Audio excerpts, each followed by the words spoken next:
Mother తర్వాత చేసిన mother character. నాకు ఆ పాపే అంటే ఇంత కాదులెండి చిన్న పాప. సో, అలా ఒక మాకు ఆటోమేటిక్‌గా మాకు మదర్‌హుడ్ వచ్చిన తర్వాత మనం కనెక్ట్ అయిపోతాం. అనుకోకుండా కూతురు అన్నట్టే కనెక్ట్ అయిపోతాం గదా! సో, ఆ కనెక్ట్ అయ్యి నేచురల్‌గా వచ్చిన యాక్టింగే అది. అది సీరియస్ అండ్ స్ట్రిక్ట్ మదర్ క్యారెక్టర్‌లో. అవును. అవును. మీకు చూస్తే అదే కదా తెలుస్తుంది. అలాంటి క్యారెక్టరేనండి.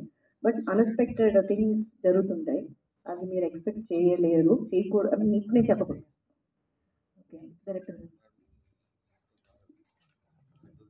యెస్. మొత్తం అందరిని మీరు చూపించిన ఇప్పుడు కంటెంట్ అంతా చూస్తే చాలా బాగున్నాయి. సాంగ్స్ కూడా చాలా బాగున్నాయి. వాళ్ళ పేరు కూడా బాగుంది.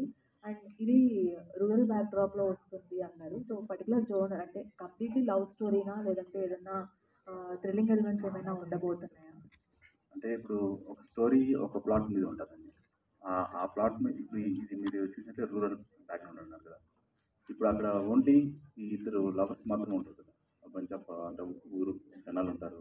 వాళ్ళకి పేరెంట్స్, వీళ్ళ పేరెంట్స్ అలా ఒక ఎమోషనల్ అన్నీ కలిపి ఓన్లీ ప్లాట్ మీద మాత్రమే కాకుండా ఆ ఊరిని, ఆ ఊరి యొక్క కల్చర్‌ని కలిపి చూపించాలనేది ఈ కథతో పాటు ఆ ఒక బ్యాక్‌గ్రౌండ్‌ని చూపించాలనేది సినిమా ఉంటుంది. రాశి గారిని ఫస్ట్ అంటే ఈ క్యారెక్టర్ అనుకున్నప్పుడు ఫస్ట్ రాశి గారినే అనుకున్నారా? లేదంటే ఇంకేమైనా థాట్స్ ఉన్నాయా? హానెస్ట్‌గా చెప్పాలంటే మేము వేరే ఆప్షన్స్ అనుకుంటా ఉన్నాము. అప్పుడు నాకు ప్రొడ్యూసర్ గారు సజెస్ట్ చేశారు. ఏదైనా రాసి మనం చేస్తే బాగుంటుందని. నాకు వెంటనే అవును బాగుంటుంది నాకు అనిపించింది. సో వెంటనే అప్రోచ్ అయ్యాము. మేడము జస్ట్ ఫోన్ కాల్‌లో కలిసి చెప్పాను ఆమెకి. ఆవిడ వెంటనే ఓకే చెప్పారు. All the best. Thank you అండి. Director congrats sir. Thank you. Songs బాగున్నాయి అండ్ టీజర్ కూడా బాగుంది. Thank you sir. అంటే ఇది తమిళనాడు బ్యాక్గ్రౌండ్లో కనిపిస్తుంది. బట్ మనందరూ చిత్తూరు బార్డర్లో తీసే అంటారు. అంటే వీళ్ళిద్దరిని చూస్ చేసుకోవడానికి పర్టికులర్గా రీజన్స్ ఏంటి? అంటే తెలుగులో కూడా చాలా మంది ఆర్టిస్ట్ ఉన్నారు కదా, బట్ వీళ్ళిద్దరిని పర్టికులర్ తీసుకోవడానికి రీజన్ అంటే సార్ ఫస్ట్ థింగ్ అది చెప్పొచ్చో లేదో తెలియదు కానీ మేము ఫస్ట్ తెలుగులో చేయాలని అనుకున్నాము. బట్ అది కొన్ని కారణాల వల్ల కుదరకపోక తర్వాత తమిళ్లోనే చేసేద్దాము. ఎందుకంటే నేను వర్క్ చేసింది తమిళ్లో వర్క్ చేశాను. బట్ మేము నేటివ్ చిత్తూరు ఆంధ్ర నేను.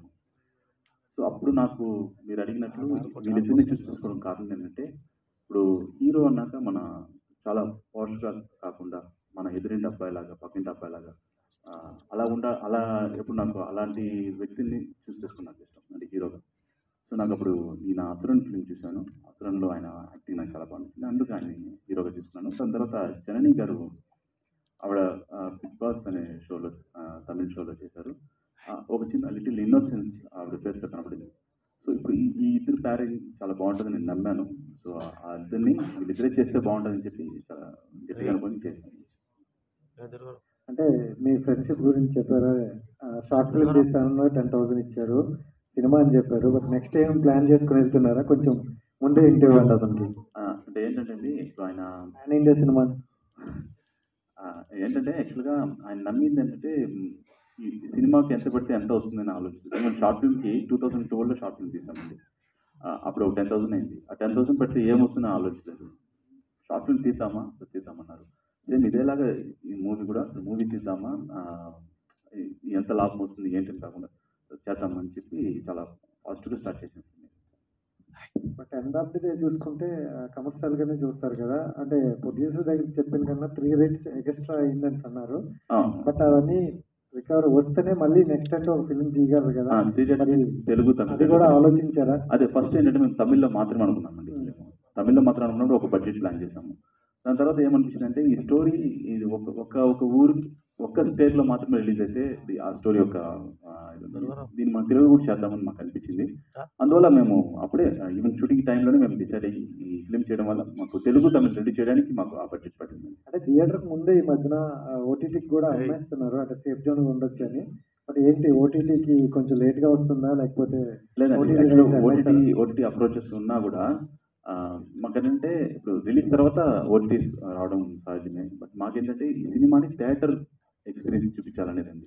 ఇది జస్ట్ కూర్చునేసి ల్యాప్టాప్లో మొబైల్లో చూస్తే జస్ట్ అది ఒక ఇదిలాగా అయిపోతుంది. ఈ ఫిలిం చాలా ఎమోషన్ అన్నీ కలిపిన ఒక ఎమోషన్. చాలా సంవత్సరాలు అయింది కదండి ఇలాంటి అంటే ఒక ఎమోషనల్ ఫిల్మ్. అది నేను చెప్పడం కాదు, అది మీరు యాక్చువల్గా రేపు మూవీ చూసారు మీరు చెప్తే వినడానికి బాగుంటుంది. సో ఇలాంటి సినిమా థియేటర్లో చూస్తే బాగుంటుందండి అంతే. డైరెక్టర్ నవీన్ మీరు చెప్పండి. ఫస్ట్ ఆఫ్ ఆల్ పోస్టర్స్ కానీ లేకపోతే ప్రమోషన్స్ కానీ చాలా బాగున్నాయి. Thank you. అంటే ఫస్ట్ లుక్ రివీల్ చేయడం దగ్గర నుంచి సినిమా ప్రమోషన్లో భాగంగా అటు లోకేష్ కనగరాజన్ గారు, కమల్ హాసన్ గారు కూడా ఇంక్లూడ్ అయ్యారు కాబట్టి సో చూసిన తర్వాత వాళ్ళ దగ్గర నుంచి వచ్చిన సజెషన్స్ కానీ లేకపోతే first look Lokesh Kanagaraj, director Lokesh Kanagaraj sir, తర్వాత Vijay Sethupathi sir through online ద్వారా రిలీజ్ చేశారు. తర్వాత మహారాజా ఫిలిం డైరెక్టర్ నితిన్, ఆయన మన డైరెక్టర్ని వెళ్ళి ఆయన రిలీజ్ చేశారు. తర్వాత శృతి హాసన్ మేడం గారిని చూశాను. వీళ్ళు ఫస్ట్ వాళ్ళు చూడగానే వాళ్ళు ఈవెన్ పోస్టర్ బాగుంటేనే కదా ఎవరైనా చేద్దామని ఫస్ట్ ఆ పోస్టర్ నచ్చింది. పోస్టర్ ఇక్కడ లేదనుకుంటా, బైక్ మీద ఉన్న పోస్టర్. ఆ పోస్టర్ వాళ్ళు చూడగానే వాళ్ళందరికీ నచ్చి ఇదేదో బాగున్నట్లుంది రమ్మని చెప్పండి అని చెప్పి వాళ్ళు నేరుగా మీట్ అయ్యి రిలీజ్ చేయించారు. అలాగే ట్రైలర్ కూడా మాకేంటంటే వెంకట్ సార్ ఇక్కడ ఉన్నారనుకుంటా, ఆయన ద్వారా మేము కమల్ హాసన్ సార్ని కలిసాం. ఎందుకంటే నేను ఒక చాలా పెద్ద అభిమాని సార్కి. అప్పుడు ఏంటంటే ఇలాంటి వ్యక్తి దగ్గర జస్ట్ మనం కనబడితే చాలనుకునేటప్పుడు మన ట్రైలర్ మన పోస్టర్ ఆయన కంట్లో ఒకసారి పడితే చాలనుకునే ఒక ఆలోచనలో ఉన్నాను. అలాంటిది ఆయన ద్వారా మేము ఆ ట్రైలర్ చూపించే అవకాశం, అందులో సాంగ్ ఆయన ముందర ప్లే చేసే అవకాశం మాకు వచ్చింది. ఆయన చూడగానే చాలా సేపు మాతో కొన్ని విషయాలు షేర్ చేసుకున్నారు. అందులో ఆయన చెప్పిన విషయం చాలా బాగా చేశారు, ఇలాంటి సినిమాలు రావాలని చెప్పారు. అది మాకు చాలా, ఈ సినిమా రిజల్ట్ ఇప్పుడు ఇంతమంది సపోర్ట్ చేస్తున్నారు, ఈ సినిమా హిట్ అవ్వాలని కోరుకుని చేస్తున్నారు. దానికన్నా మాకు ముందుగానే వచ్చిన సంతోషం ఏంటి, వీళ్ళ ద్వారా ఈ సినిమా రావడం బయట సంతోషం. Thank you sir, all the best. Raji గారు మేడం, చాలా తర్వాత మనం చూస్తాం, చాలా హ్యాపీగా ఉంది. Thank you. అంటే సార్ పర్సనల్గా చూసుకుంటే అంటే నా వరకు అంటే సినిమాలు చూస్తూ ఉంటాం, మీ సినిమాలు కూడా చూస్తూ ఉంటాం కాబట్టి మీరు 2 సార్లు షాక్ ఇచ్చారు. ఒకటి లిజన్ సినిమాలో ఆ క్యారెక్టర్, మళ్ళీ చాలా రోజుల తర్వాత ఇక్కడ అంటే ఇది ఎప్పుడు మీరు సాఫ్ట్గా చాలా క్యూట్గా ఉంటారు, బట్ కొంచెం రూట్ మార్చారు అనుకోవచ్చా? మార్చలేదు. అన్ని అప్పుడు నేను హీరోయిన్గా ఉన్నప్పుడు ఆ మూవీస్లో ఉన్నప్పుడు వేరు, ఇప్పుడు మదర్గా ఒక వదినగా ఒక అక్కగా దిగినప్పుడు మనకి కంఫర్ట్గా మనకి బాగుంది అనిపిస్తే చేయటం వేరు. నేను రూట్ మారిస్తే వాళ్ళ రూట్లోకి నేను ఎలా వెళ్ళగలను? ఇప్పుడు ఎక్స్పెక్ట్ చేసేది ఏంటంటే ఒక మెయిన్ పిల్లర్ రోల్ చేయాలి. ఏదో ఇప్పుడు మదర్స్ అంటే కొన్ని సినిమాల్లో చెప్తున్నా వడ్డించడానికి, వెనకాల ఏదైనా ఇచ్చిన ఎమోషన్ ఫీల్ అవ్వడానికి ఇంతే ఉంటుంది, మాట్లాడేది తక్కువ ఉంటుంది, అంటే స్టోరీలో ఇన్వాల్వ్మెంట్ తక్కువ ఉంటుంది. బట్ ఇందులో నేను కూడా వన్ ఆఫ్ ద స్టోరీలో మెయిన్ ఇన్వాల్వ్మెంట్తో చేసిన క్యారెక్టర్. సో అట్లా నేను ప్లాన్ చేసుకున్న రూట్ ఏం మార్చలేదు, నాకు వచ్చింది ఆఫర్, నాకు నచ్చింది. అంటే ఇప్పుడు ఇన్నేళ్ళు గ్యాప్ తర్వాత ఈ గ్యాప్లో ఎప్పుడు తెలుగు డైరెక్టర్స్ అప్రోచ్ అవ్వటం కానీ లైక్ అప్రోచ్ అయినా మీకు ఆ క్యారెక్టర్స్ నచ్చక వేరే రీజన్స్ వల్ల ఏమన్నా కొన్ని సినిమాలు రిజెక్ట్ చేశారా? అది చాలా తక్కువ యాక్చువల్గా. నేను మీరు బాగా గుర్తు చేశారు నాకు. I just want to tell all of you that నేను చేస్తానా లేదా అని క్వశ్చన్ మార్క్లో ఉన్నారు అందరూ. మెయిన్ ప్రొడ్యూసర్స్ కానీ డైరెక్టర్స్ కానీ ఎవరైనా సరే, ఆవిడ చెయ్యరు అంట అనేది ఎవరు పబ్లిసిటీ చేస్తారో నాకు తెలీదు. నన్ను అప్రోచ్ అయిన వాళ్ళు ప్రతి ఒక్కళ్ళు కూడా మేడం మీరు చేస్తున్నారా అనే ఫోన్ కాల్లో హలో అన్న తర్వాత వచ్చే ఫస్ట్ డైలాగ్ అదే. నేను చేయను అని ఏ ప్రెస్ మీట్లోనూ చెప్పలేదు. నేను ఇలాంటి మీటింగ్స్లో ఎలాంటి చిన్న చిన్న ఈవెంట్స్కి గెస్ట్గా అది వెళ్తున్నాను కదా, అక్కడ ప్రెస్ వాళ్ళు వచ్చినప్పుడు కూడా నేను మూవీస్ మానేశానంటని కానీ, నేను చేయనని కానీ, చేయట్లేదని కానీ నేను చెప్పలేదు కదా, మీరెందుకు అలాగ అనుకుంటున్నారు? సో మేబీ వాళ్ళే మనం కొన్ని అనేసుకుంటూ ఉంటాం, వాళ్ళు చేయరు ఆ పని, వీళ్ళే చేస్తుంటారు అని. అలాగా వాళ్ళు ఫిక్స్ అయిపోయారు నేను చేయనని. నేను హైదరాబాద్లోనే ఉన్నాను అండ్ ఆల్సో చెన్నై, 2 ట్రావెల్ చేస్తున్నాను. మొన్న లాస్ట్ టైం ఈవెంట్ కూడా చెన్నై వెళ్ళాను. సో అక్కడ కూడా అదే చెప్పాను. సో క్వశ్చన్ మార్క్లో మీరు డిసైడ్ అవ్వకండి, ఐఎమ్ బ్యాక్. సో ఇప్పుడు నేను కూడా షూట్ నుంచే వచ్చాను, మళ్ళీ ఇప్పుడు నైట్ షూట్కి వెళ్ళాలి.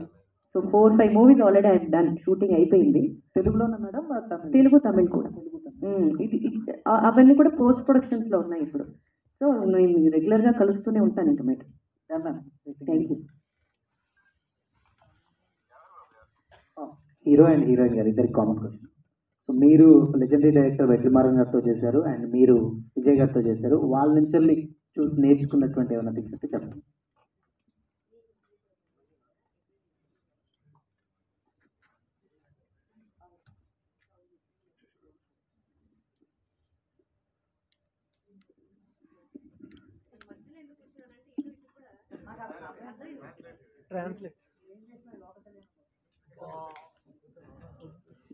Vetrimaran sir. What's your name? Shyam.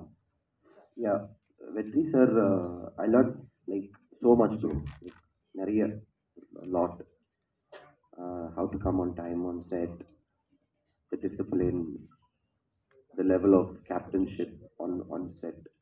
So if there's 50 people here right now, he can control everyone if he walks in, it will be pin drop silence. Nobody can talk. So the level of discipline when it comes to professionalism and work.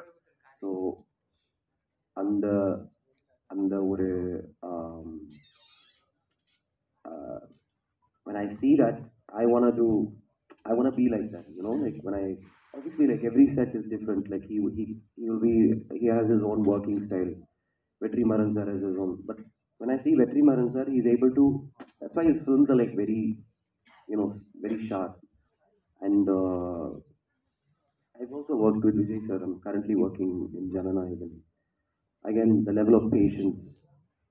Just before saying rolling camera action, how they gradually get into that character, and then you know how he changes, transforms. It's amazing to watch, and they're both inspiring. I've worked with Prithviraj Garu in Malayalam, which is just finished. Even him, all these senior professionals, these actors are like, and directors are just so amazing.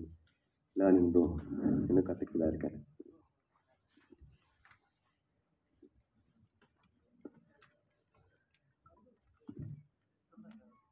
I speak to Tamil. எனக்கு கொஞ்சம் பயமா இருக்கு, but next time I will try. என்ன கேள்விப்பட்டீங்க? Leo movie is my first movie. அதான் first movie. Sir கூட work பண்ணது வந்து இது ரொம்ப புதுசு. ஏன்னா நிறைய பேருக்கு அது ஒரு பெரிய ட்ரீம். ஸோ விஜய் சார் கூட ஆக்ட் பண்ணுறது, அப்படி இருக்கையில அந்த ஒரு ஆப்பர்ச்சுனிட்டி எனக்கு கிடைச்சது வந்து எனக்கு ஒரு பெரிய ட்ரீம்ஸ் மாதிரி தான். ஸோ சார் வந்து இப்போ நம்ம புதுசாக உள்ளே போகிறோம், அப்படி உள்ளே போனாலும் கூட எப்போவும் நாங்கள் புதுசுன்னு மாதிரி அவர் காட்டிக்கொண்டதில்லை. ஏன்னா அவர் புதுசு மாதிரி தான் ரீட் பண்ணுவார். அது மாதிரி நிறைய ஸ்கிரிப்ட் எல்லாமே வந்து பாதி எனக்கு புரியாது. ஏன்னா அந்த ஸ்லாங் வந்து சென்னை ஸ்லாங் கொஞ்சம் புரியலை எனக்கு ஸ்டார்டிங்கில். எனக்கு வந்து சொல்லிக் கொடுப்பாரு. அப்போ அங்கே இருக்கிறவங்க வந்து சொல்லுவாங்க, சார் ஃபஸ்ட் டைமாக வந்து ஒருத்தருக்கு இப்படி சொல்லி கொடுத்துருக்காரு அப்படின்னு சொல்லியிருக்காரு. அதே மாதிரி என்கிட்ட வந்து கேட்பாரு, புரியுதா, யூனோ அண்டர்ஸ்டாண்ட் அப்படின்லாம் கேட்பாரு. புரியுது சார் அப்படின்னு சொல்லிட்டு எனக்கு அவரோட ஒர்க் பண்ணது உண்மையிலுமே ஒரு பெரிய ஒரு ட்ரீம்ஸ் மாதிரி தான். ஸோ அது வந்து ஒரு கடவுளுக்கு தான் நன்றி சொல்லணும். It's good.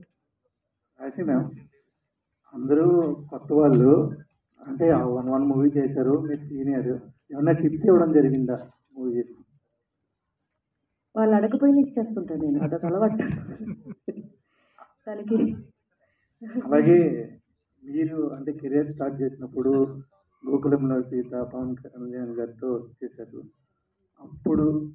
ఇప్పుడేమో హరిహర వీరమల్లో సినిమా రిలీజ్ అవుతుంది, చూస్తారా మీరు? ఎందుకండి నన్ను రోజులో లేనండి, మీకు అన్నం పెడతారండి బాబు. నన్ను రోజులు అసలు లేని హీరోయిన్ ఎత్తుకుంటే నేను ఉంటాను అందులో. అప్పుడు ఎక్స్పీరియన్స్ ఎలా ఉండేది? అప్పుడా అది చాలాసార్లు చెప్పాను. అప్పుడు ఆయనకి సెకండ్ మూవీ, నాకు కూడా ఆల్మోస్ట్ సెకండ్ మూవీ. శుభాకాంక్షలు ఫస్ట్ కదా, సో నాకు కూడా ఆల్మోస్ట్ సెకండ్ మూవీ. ఆయనకి అక్కడమ్మ ఇక్కడ పై తర్వాత గోకులంలో సీట్ చేశారు. ఆయన ఎంత డౌన్ టు ఎర్త్ అంటే, యాక్చువల్గా చిరంజీవి గారి బ్రదర్గా అది పవన్ కళ్యాణ్ గారుగా టైటిల్ వచ్చేసి గోకులంలో సీత అనే ఉంటుంది. అంటే నా పేరు మీద ఉంటుంది. పేరు సీత కాదు, శిరీష. బట్ ఆ టైటిల్లో మెన్షన్ చేసేదంటే గోకులం అంటే ఆయన గోకుల ఇది అని, అందులో ఒక సీత అని. యాక్చువల్గా ఆయన యాక్సెప్ట్ చేశారు వితౌట్ ఎనీ క్వశ్చన్ అని సుబ్బయ్య అంకుల్ ఇలాంటి ప్రెస్ మీట్లో, అప్పుడు ఇంత మీడియా లేదు, ఇలాంటి ప్రెస్ మీట్లో చెప్పారనమాట. ఆయన యాక్సెప్ట్ చేయటం యాజ్ అ మెగాస్టార్ బ్రదర్గా యాక్సెప్ట్ చేయటం అనేది అసలు నేనే చాలా ఆశ్చర్యపోయాను అని చెప్పారనమాట. సో అంత డౌన్ టు ఎర్త్ ఆయన. ఇప్పుడు ఈ మధ్య అంటే నేను ఒకసారి ఇప్పుడు మధ్యలో కలిసాను కానీ, బట్ ఇప్పుడు చాలా బిజీ, యూనో, మాకంటే మీకే ఎక్కువ తెలుసు ఇప్పుడు. That is the experience. చెప్పండి కాదు రాజు గారు, అంటే మామూలుగా సినిమాలు చూస్తూ ఉంటారా థియేటర్స్కి? చూస్తానండి, రేర్గా చూస్తా. ఓకే, అంటే మామూలుగా ఈ లాస్ట్ ఒక 15 years నుంచి కంపేర్ చేసుకుంటే, సో తెలుగు ఫిలిం ఇండస్ట్రీ ఎలా ఉంది అనుకుంటున్నారు? బాగానే ఉందండి. ఇప్పుడు పవన్ కళ్యాణ్ గారితో చేయాలంటే హీరోయిన్ గానే చేస్తారా లేకపోతే? మీరు చూస్తానంటే ఇవాళ చేస్తా హీరోయిన్ గా. గోకులంలో సీత 2 రెడీయా?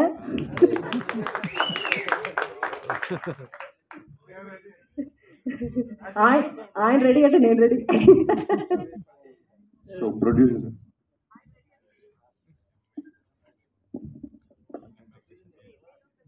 సార్ ఆగస్ట్ ఫస్ట్ రిలీజ్ చేసినారు దాని ముందు బ్యాక్ టు బ్యాక్ ఫిల్మ్స్ ఉన్నాయి 20 కూడా వేర్మల్లో ఉంది అండ్ నెక్స్ట్ కింగ్డమ్ కూడా రిలీజ్ అవుతుంది. సో రిలీజ్ డేట్ కూడా చాలా ఇంపార్టెంట్ అండ్ వాటికి లాంగ్ రన్ కూడా ఉంటుంది.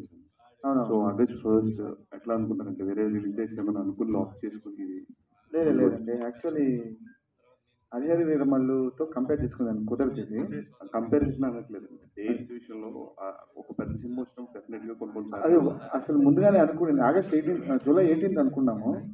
అది మళ్ళీ ఆగస్ట్ ఫస్ట్కి వెళ్ళింది. కార్డు ఎవరిపైన నమ్మకము మీపైన నమ్మకం నేను మీపైన నమ్మకము. మీరు కానీ తీసుకెళ్ళారంటే పవన్ కళ్యాణ్ సార్ సినిమాలు చూసేదాంతో 10% మా సినిమా చూస్తే చాలు. అదే మేము చాలా పెద్ద హిట్ మాట్లాడతాం. మీ సపోర్ట్ ఇందులో కూడా కావాలి అనుకో. సో అదే ఆగస్ట్ ఫస్ట్ అనేది ఫిక్స్ అయ్యాము. తమిళ్లో కూడా ఒక 4-5 సినిమాస్ ఉంది. మన కంటెంట్ పైన నమ్మకంతోనే ముందుకెళ్ళాము. అది all the best. Thank you. రాశి గారు రాశి గారు అంటే అందరికి గుర్తొచ్చేది ప్రేయసి రాదు. తర్వాత ఇంకో సినిమా అమ్మో 1వ తారీఖు. ఇలాంటి శ్రీకాంత్ గారి కాంబినేషన్లో రాశి గారి సినిమా అంటే సూపర్ హిట్ అనే ఒక గుర్తుంది. ఇప్పుడు ఈ మధ్యకాలంలో వచ్చిన సినిమాల్లో ఇప్పుడు శ్రీకాంత్ గారు ఏమైనా రాశి గారితో ఏమైనా నటించే అవకాశాలు ఏమైనా ఉన్నాయా? నేను ఆర్టిస్ట్ ప్రొడ్యూసర్నా డైరెక్టర్నా మీరు చెప్పండి. నీకు వచ్చిన వాళ్ళని అడగాలి మీరు. హీరోయిన్గా శ్రీకాంత్ నేనునా? ప్రేస్ రవి 2ఆ? ఓకే మీ ఇష్టం. మీరు అదే కదా అడుగుతున్నారు. మళ్ళీ శ్రీకాంత్ అంటే మరి హిట్ పేరు అంటే ప్రేస్ రవి ఇప్పుడు ఆయన మెన్షన్ చేశారు. అదే కదా మీకు వచ్చిందనే ఆన్సర్ ఉంది. అదే నేను చెప్తున్నాను. Sir producer and director sir జనరల్గా ఇలాంటి ఒక రియలిస్టిక్ లవ్ స్టోరీ సినిమాలు ఇతర భాషల్లో అంటే తమిళ్ కానీ మలయాళం కానీ ఇలాంటి సినిమాలు వస్తుంటాయి. సో అలాంటి అక్కడి నుంచి వచ్చిన సినిమాల్ని మన ప్రేక్షకులు ఆదరించినందుగా ఇక్కడ ఇలాంటి సినిమాలు చేస్తే ఆదరించారు. సో ఒక నానుడి ఉంది, ఇలాంటి సినిమాలు మనం కూడా తమిళ్లో చేసి తెలుగు తీసుకొద్దాం అనే ఒక నానుడి. దాన్ని మీరు ఇప్పుడు నిజం చేశారేమో అనిపిస్తుంది నాకు. ఒక తెలుగు ప్రొడ్యూసర్ ఒక తెలుగు నిర్మాత అయ్యండి ఒక తమిళ్ ఫ్లేవర్ ఉన్న సినిమాను మీరు అంటే తమిళ ఆర్టిస్ట్తో చేయడానికి రీజన్ అదే అనిపిస్తుంది. దీని పట్ల మీ స్పందన సార్? తెలుగు తమిళ్ అనేది కాదు సార్. ఇక్కడ యాక్చువల్లీ తెలుగులోనే ఫస్ట్ అనుకున్నాం సార్. 2-3 హీరోలు అనుకున్నాము. వాళ్ళ డేట్ మాకు కుదరలేదు. తర్వాత డైరెక్టర్ గారు వచ్చి మనం తెలుగులో యాక్చువల్లీ ఇక్కడ మెయిన్ ఏమంటే చిత్తూరు అనేది మెయిన్ కాన్సెప్ట్ సార్. ఇక్కడ చిత్తూరుని చాలా బాగా చూపించాము. చిత్తూరు అనేది తమిళనాడుకి ఆంధ్రాకి బార్డర్. అక్కడ జరిగే అక్కడ జరిగిన స్టోరీనే దీన్ని తీసుకొచ్చాము. తెలుగు ప్రొడ్యూసర్ వెళ్ళి తమిళని పైకి తీసుకురావాలనేది కాదు సార్. ఇప్పుడు ఇండస్ట్రీ అనేది మీకే తెలుసు, నేషనలిజం లాగా అయిపోయింది. అందరూ సినిమాలు చూస్తున్నారు. మనం తెలుగు సినిమాలు తమిళ్లో ఆదరిస్తున్నాం, తమిళ సినిమాలు తెలుగులో ఆదరిస్తున్నాం. ఇప్పుడు అన్ని పాన్ ఇండియాస్ మూవీసే కదండి. తెలుగు తమిళ్ అనేది ఏంది మనం చేయడానికి లేదు కదా. ఇప్పుడు కూలీ సినిమా సార్ వస్తుంది, రజనీకాంత్. ఇక్కడ నుంచి నాగార్జున సార్ వెళ్ళారు, అక్కడ నుంచి అమిత్ సార్ వచ్చారు. అందరూ ఇప్పుడు లేదండి తమిళ్ తెలుగు అని లేదండి. సినిమానే అండి, అంతే అండి. Thank you. జనని మీరు బిగ్ బాస్కి వెళ్ళి ఇంగ్లీషా మనకు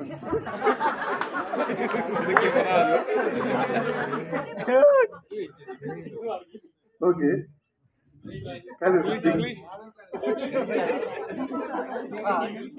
అర్థమవుతుంది, నేను చెప్తే అర్థమవుతుంది. అంటే ప్రేమలో చూసినప్పుడు ఇక్కడ కొంచెం తేడాగా ఉంది. అంటే బిగ్ బాస్ వెళ్ళినందుక ఆ 90 days తగ్గిపోయారా? అర్థం కాలే.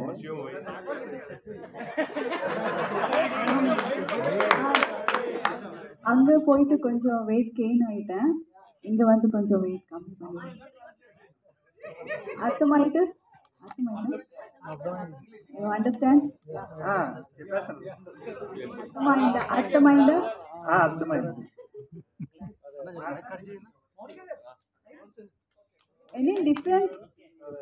అక్కడ కొంచెం చబ్బీగా ఉన్నారు, ఇక్కడ కొంచెం లుక్ లైక్ బోత్. అంటే కరెక్ట్గా చెప్పాలంటే అక్కడ పారం కోటి, ఇక్కడ నాటుకోటి అన్నట్టు.